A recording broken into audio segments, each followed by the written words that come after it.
अब हम इस बात को समझ ये जादू की छड़ी कैसे करेंगे, कैसे कैसे घुमाएंगे आपके भाई 4 साल में हो जाएगी। अब हम इस बात को समझ ये जादू की छड़ी कैसे करेंगे, कैसे कैसे घुमाएंगे आपके भाई 4 साल में हो जाएगी। और ऐसे हालात में 4 साल में पूरे देश में हिमाचल को सबसे समृद्ध राज्य बनाने की बातें कह रहे हैं। मेहरबानी करके ये फार्मूला हमको बता दो, क्या फार्मूला है। और या तो मेरा कहने का मतलब बहुत हो गई ये कहानी झूठ की, ये गारंटी की, मेहरबानी करके इनको बंद करिए। मैं यही कहना चाहूँगा। माननीय अध्यक्ष महोदय, जो माननीय सदस्य विक्रम जी और त्रिलोक जम्वाल जी ने और रंजीत जी ने तो पहले कह भी दिया। मुझे लगता है कि मैं उनकी बात को सपोर्ट करता हूँ, और सपोर्ट करने की वजह यह है कि एक तो सामने हम सरकार को देख रहे हैं कि ऐसी सोच बन गई है कि ज़्यादा चाहिए, जल्दी चाहिए, अभी चाहिए। और ठीक विक्रम जी ने बड़ी जो हमारी पहाड़ी यहाँ में इसमें कि भाई अगर मुर्गी अंडे दे रही है तो कहीं उस पर ही संतोष करना चाहिए, क्योंकि अंडा मिलता रहेगा। अगर मुर्गी ही मार दी तो उस सूरत में ना अंडा मिलेगा फिर आने वाले समय में, ना मुर्गी रहेगी। परिस्थिति तो ये पैदा हो रही है। एक तरफ से माननीय मुख्यमंत्री जा रहे हैं इन्वेस्टर्स को अट्रैक्ट करने के लिए, उनको इनविटेशन देने के लिए दुबई। एक तरफ से आप कह रहे हैं कि प्राइवेट सेक्टर का इन्वेस्टमेंट हिमाचल प्रदेश में आना चाहिए, और हम इसके पक्षधर हैं, क्योंकि प्राइवेट सेक्टर के इन्वेस्टमेंट आना चाहिए। क्यों नहीं आना चाहिए? आना चाहिए। उनका कंट्रीब्यूशन हिमाचल के डेवलपमेंट में होना चाहिए। लेकिन इस प्रकार के हालात हम पैदा करेंगे। हम पावर टैरिफ हम बढ़ा करके दे रहे हैं, जो एकमात्र अट्रैक्शन हिमाचल प्रदेश में था, जो पर्टिकुलरली कि हिमाचल प्रदेश में क्यों आते थे कि यहाँ पर एश्योर्ड पावर सप्लाई मिलती थी और सस्ती मिलती थी। और उसके बाद इंडस्ट्री हिमाचल प्रदेश में आई, और आज हमारे एडजॉइनिंग स्टेट ने हमसे सस्ती कर दी बिजली।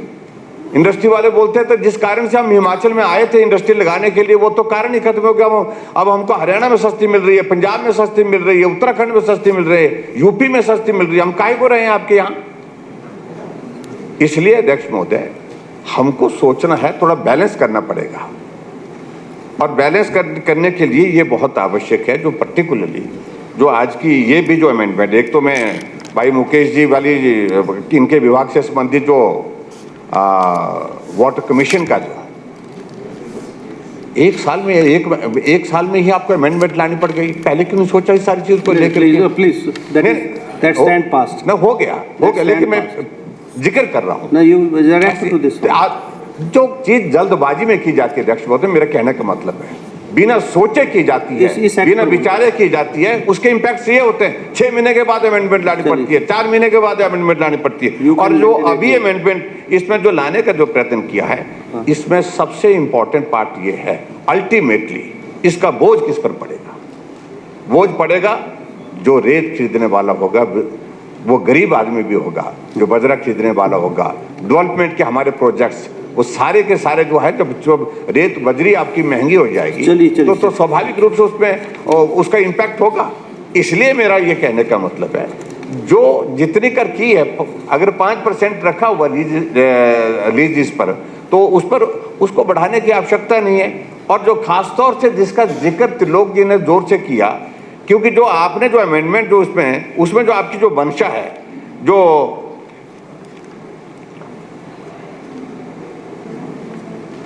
आपने जो आपका मेन जो ऑब्जेक्टिव आपका है, वो ऑब्जेक्टिव में, उस ऑब्जेक्टिव में आपने जिक्र किया है कि जो duty on the transfer of property by companies on merger, amalgamation, demerger और डिसोल्यूशन, ये इस पर आपने बात कही है। ये परिस्थितियां तो उस स्थिति में होती है जब कंपनी डूब गई होती है, उसके पास कुछ होता नहीं है। और ऐसी सिख यूनिट को हमको रिवाइव करने के लिए प्लान करते हैं। हम के बीच चलो, अगर कोई काम करते करते बिल्कुल गिर ही गया हालात के मुताबिक, उसको थोड़ा खड़ा करके मदद करने की कोशिश की जाती है, एडजॉइनिंग स्टेट में की जाती है, वहाँ की पॉलिसीज में की जाती है। तो हम क्या उसको बिल्कुल ही मार देना चाहते हैं? और उसमें आप 8% का जो आप वो लगा रहे हैं उसमें स्टैंप ड्यूटी, तो 8% के साथ एक तो ऐसे ही मरा हुआ है और ऊपर से आप 8% और उन पर लगाएंगे तो बिल्कुल ही मर जाएगा।